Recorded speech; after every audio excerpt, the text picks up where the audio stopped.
Do the Vols have a coaching advantage over Ryan Day? Let's dive into that right now. And I ask you that with the premise that I'm not so sure they need it, but we'll get into the talent discrepancy between the two teams. But do the Vols have a coaching advantage over Ryan Day and these Buckeyes right now? I don't know. That's kind of a close call, I think. I think Ryan Day has probably one of the best coordinator combos in the country, and Jim Knowles, the defensive coordinator, Chip Kelly's offensive coordinator. I would give the edge to Josh Heupel over Ryan Day, I guess. Ryan Day can't be as bad as people make him out to be. He somehow managed to win 87% of his games. So somebody the other day was comparing him to Butch Jones. Oh, my gosh. I mean, come on. So I understand why Ohio State fans are upset about Ryan Day. They're not beating their rival. They're not winning championships, national championships. Urban Meyer did both. So you lost that when you lost Urban Meyer.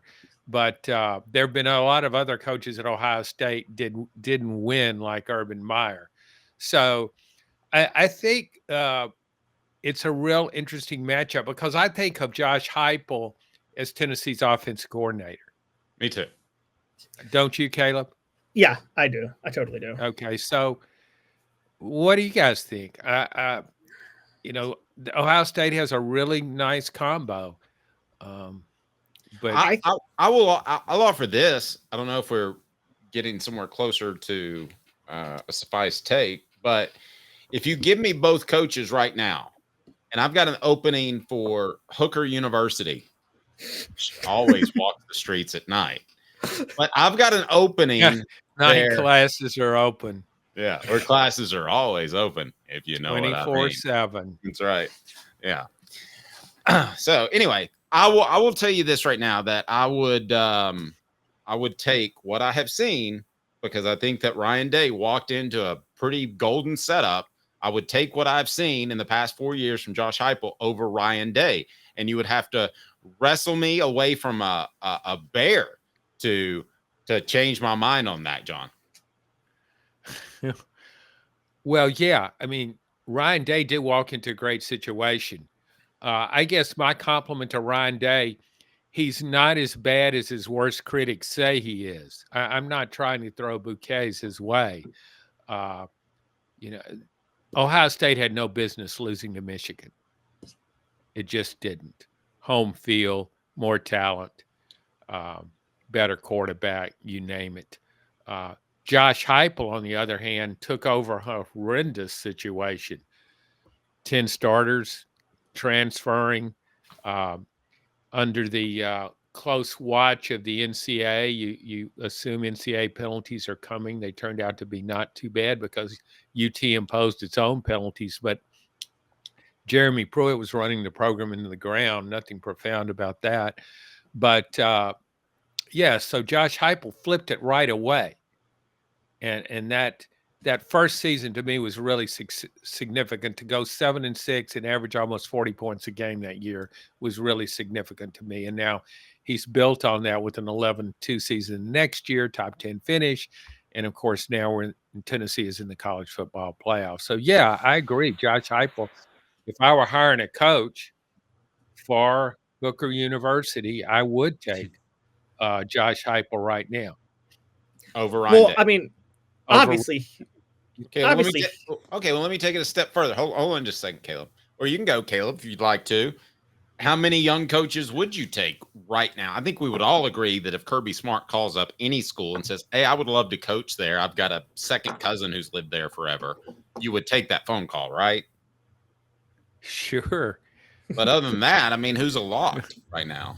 Well, if I'm at Hooker University, I'm hiring Hugh Freeze, but that's just where the burner phones are a cheap shot. Where the burner phones are included in tuition.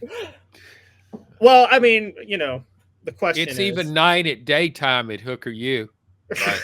Cheap shot. Okay. I could take way more cheap shots at Hugh Freeze if I wanted to. But please don't. Okay, so let me throw this out, John. and I'll throw this out to you, Dave, too. How much of a coaching of like which coach you would take is based on how much credibility they have at the time, not just who's better? And I guess what I mean by that is that, just to give you a quick example, Ryan Day's reminding me of John Cooper right now, at John Cooper's peak at Ohio State, because John Cooper had about a 4 or 5 year run where he was in the top 10 every year, but he couldn't beat Michigan. And the one year he did beat Michigan, he lost to a really bad Michigan State team that basically saved Nick Saban's job and kept turned Nick Saban into a Hall of Fame coach. If John Cooper doesn't blow that game, Nick Saban, we never hear of him again. Wow. Wait a minute, Caleb. Yeah, my gosh. You just Michigan wrote State was off going to the fire greatest him. coach of all time. Yeah, that luggage fell off the rack, and we just didn't even stop to pick it up. Why don't you go back and trash Bear Bryant next? Yeah. Michigan State was going to fire him, and then he saves his job by beating Ohio State. But the reason I'm bringing all that up is how much of it is that if you hire Ryan Day versus Josh Heupel, just the narrative surrounding Josh Heupel would help Josh Heupel recruit more than it would help Ryan Day recruit. Because I felt like, and you guys remember those Ohio State teams, they fell apart really bad at the end of John Cooper's tenure. Wasn't that because of the narrative of him constantly being a choke artist? He ended up not being able to recruit because that thing just stuck out there for him wherever he went. John, if you were to pick a word to describe John Cooper's coaching style, the former Powell High alum, went to 3 years of PMS, Powell Middle School, before 4 years to get his PhD, Powell High diploma, Powell Middle School, respectively speaking. Go ahead, John. One word to describe John Cooper's coaching career. Esteemed. Successful. That's it? He's in the Hall of Fame, isn't he? I don't know. I mean, he had some great success at Tulsa. Well, I mean, you think Ohio State, because of its name, is they're just not going to just hand it a national championship trophy? Yeah, but John, Ohio State, to me, here's my issue. There are 3 schools that are on this tier, and only 3. Now, NIL's changed things, and I'll concede that they changed. But pre-NIL, there were 3 schools where you could wake up and get top 5 classes in your backyard because you're loaded with talent and you don't have any competition for that talent. And that was Ohio State, Georgia, and LSU. Hence the reason LSU won national championships with Les Miles and Ed Orgeron as head coach. So I do think isn't it really a red flag that you lose 4 years in a row to Michigan that just, I'm sorry, no matter how much they try, they can't recruit on the level of Ohio State. They can't, and they shouldn't be able to. Is it tantamount? Let me ask you this, John. Is it tantamount in 1997 when Tennessee lost to Florida and all signs pointed to Tennessee's never, ever, ever going to beat Florida? They couldn't do it with a senior quarterback that should have won the Heisman Trophy, for goodness sake. Yeah, it was very similar. I think you could make a nice comparison there with what was going on with Tennessee. I mean, Tennessee almost missed its opportunity. It came extraordinarily close to not getting a championship. The 98 season had a lot of close games, and it could have faltered along the way. It didn't. It won a national title. But point being, and if you look at Ohio State and you look at Ryan Day, it went just the other way for him in 2022. Because he lost to a great Georgia team, and he lost in the most difficult of ways, a last-second field goal. Ohio State looked to be the better team for most of that game. So if he wins that game, I don't think anybody doubts Ohio State would have won the championship game. So he's been really close. It's not as though he's never come that close. So I mean, that was a tremendous Ohio State team. It's funny too how we could talk about how Kirby Smart's made Georgia a much better program than when he took over. And I do think it was about the War Daddies, the Big Uglies, whatever you want to call them, that play up front. And I obviously think that was key, but I think you have to give, whether it's Bobo there or whatever the case may be. You don't have to give Bobo anything. Yeah, he's not going to give Bobo anything. I think you have to give the offensive staff, what they've done coming down the stretch, a lot of credit there. I mean, it's funny. He doesn't look like he would, just like Saban didn't look like he would be the head of some innovative offense. And I'm not saying he is, but I think that they adapted. I'm not big on Carson Beck, but they adapted to his style really well. Yeah, and I do give Bobo a lot of credit. He coached circles around Tennessee in that matchup in November. He did a tremendous job in the second half. Once he lost his starting quarterback, he had to make a quick turnaround game plan. And Georgia's offense kicked it in gear and beat Texas. So as for Kirby Smart, he's been even better than I thought he would be. To me, he just keeps getting better. I always thought he was one of the best motivators, maybe now the best motivator in college football, and maybe the best game manager. There are not that many good game managers among coaches. He's one of them. I really like Kirby. Show. Yeah, well, good point. That was a plug for a future segment. So when you look at what Kirby Smart does, when you're going to predict a game, thinking, okay, are you going to bet on it? And you're trying to figure out who's going to win. You're playing with the point spread and all that stuff. Do you that often think about who the coach is? I really don't. But with Georgia, I do. With Georgia, I do. Yeah, I could see. There's probably a dozen that have a polarizing characteristic. So how about this? Both Ohio State and Tennessee have offensive-minded coaches that are kind of cutting edge. Getting to that point, John, who would you trust situationally to not make our football IQ segment if it came to that? Josh Heupel or Ryan Day? Well, I would not trust. There's too many times, and you've been too nice about it, Caleb, that Tennessee's gone to halftime or they've gone to postgame with a timeout in their pocket that they could have used. I don't think it's Tennessee. Their analytics guy needs to say, call a timeout every once in a while. Well, I mean, Josh Heupel's made your coaching segment, your no geniuses among us segment. And Ryan Day, I don't remember if he's been in your segment or not. I'm trying to think of. He actually hasn't. Now that I say it out loud. I mean, but see, I think of this as I think of Ryan Day as more like Philip Fulmer and being more of a CEO type. I mean, he excuse me, he didn't hire Chip Kelly to come in there and to run his system and be a foreman. He hired him to come in and run the offense. Okay. You don't hire a guy like that unless you give him that kind of independence in making decision-making with the offense. There seems to be this mixture of Philip Fulmers that's going on. Philip Fulmer, when he went out and hired David Cutcliffe to replace Randy Sanders, that's when he said after a press conference, I want to be the CEO type.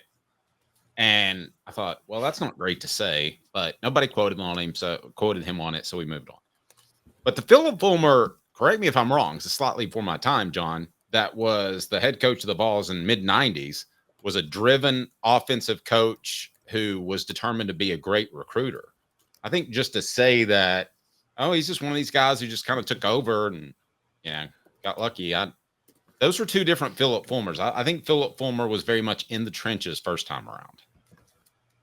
Well, yeah, he was in the trenches, and just when he was an AD and he returned to the trenches working with that O-line, that was his forte, was coaching the offensive line. I thought he was a terrific offensive line coach. I didn't think he was much as an offensive coordinator. In the brief time he was offensive coordinator, I thought his offenses underachieved, had a lot of talent. And then he was an accomplished recruiter. And his whole staff recruited well when Tennessee was rolling there in the 1990s. It wasn't just Fulmer, but he was recognized as one of the top recruiters, but didn't always do as much with that talent. So I think you can make some. He didn't win as high a percentage of his games as Ryan Day has, but you could make some comparisons there. I don't know. No, I definitely. What was Ryan Day's of expertise, or did he have one? He was the offensive coordinator beforehand. I know, at- but at was Ohio he State. like a quarterbacks coach? Do you know? Oh, what did he specialize on? He was the Yeah, I I was just believe wondering what his he was the position, but quarterbacks because coach. Philip Fulmer. Okay, well, Yeah, Philip Fulmer he was the quarterbacks coach. was recognized as one of the best O-line country. He could have been an NFL offensive line coach. Yep, no doubt about it. Click like and subscribe. We greatly appreciate that. Now, as far as the coaches that will actually take the field, Ryan Day's staff versus Josh Heupel's staff, who do you give the advantage to, John? I'm sorry, what? Say that again. What? The two coaching Dave? staffs that'll be on the field on Saturday, Ohio State and Tennessee. Whose staff, as far as from a coaching perspective, X's and O's, not Jimmy's and Joe's, do you give the advantage when Tennessee plays at Ohio State? I don't know the makeup of Ohio State's staff when you start breaking it down by position coaches. I think Tennessee, obviously, in the defensive line doesn't, Rodney Garner's as good as there is. He's also a great recruiter. So I would give their recruit the edge to Tennessee. Coordinator-wise, and even if you count Josh Heupel as offensive coordinator, I might give it to Ohio State because I know Tim Banks has had a really good year too, had a bad day against Georgia. Jim Knowles is considered one of the best defensive coordinators in the country. So, you act like you're surprised. I mean, when you have Chip Kelly on the staff, you have to give a big-time bonus compared to Joey Halsley, who hasn't done anything at Tennessee yet, or in college for that matter. Well, I know, but I'm thinking of Josh Heupel as the offensive coordinator. But just in terms of having another brain in the room. Okay. Yeah, I would give the edge to Ohio State, but I can't say that across the board of what their staff is. So, I think the overall staff favors Tennessee. I still am high on Tim Banks. I know what happened with Georgia. John, I'm just going to say I think Georgia that day, because their backs were against the wall, I think they threw the kitchen sink playbook in that game, and I don't think Tennessee responded with the kitchen sink playbook because I think they could afford a loss. Georgia couldn't. I've kind of maintained that's what I felt happened on that day. Well, so basically, how can this was the biggest game of the year for Tennessee. It was the biggest Tennessee's game of the not year. eliminated you from throwing everything Tennessee's, you got at Georgia, and you decide not to blitz. Tennessee's backs were not against the wall that day, though. They were going to the play. They were going to the playoff if they lost. Hey, whereas no Georgia deal. was going to be eliminated if they lost. Go down to Athens. I'm just sleepwalk through I warned you guys this was going to be the result of an expanded playoff. I'm the one who said there should be no expanded playoff. Teams were going to think long term about the playoff and let a few things slide in certain games and not throw kitchen sinks at time. I'm just going to say that. That's just my call. Y'all wanted the expanded playoff. You got it. Now teams are devaluing the regular season. I think Michigan threw the kitchen sink at Ohio State, and Ohio State didn't really throw the kitchen sink back because they knew they were going to the playoff. Yep. I do. Got teams throwing games left and right. Well, I do think Penn State did throw that Big Ten title game. And just like in basketball, John, you and I both know Rick Barnes threw that SEC tournament game last year. He didn't care to win it. I don't know that, Caleb. I don't know that. I know. I mean, you do know it. You're getting inside people's heads. Yeah, I am. I am the idea that Tennessee went into that Georgia game thinking, well, it's just a regular season game. It's not that big a deal. We want to save some of the stuff for the playoffs, or maybe for Vanderbilt when we try to win the state championship. But we're not going to live and die on this game. No, I don't get that at all. Yeah. So you're thinking that's why I'm trying to figure out Coach Caleb. Coach Caleb, it's like his last game, and he's coaching up this middle school team. So young Quincy is 13. He's getting ready to go to high school. That's where the big boys play, so you won't be able to influence any decisions. And Caleb comes to him and says, young Quincy, I got an idea for you. It's gonna cause you to have to leave this game early. I've signed an endorsement deal with a group, a company that makes crutches. But you're going to have to give up football, but we're going to go ahead and sign this deal and make a little bit of cash. That to me is the type of advice that Caleb might give. John, does that make sense? None at all. Not at all.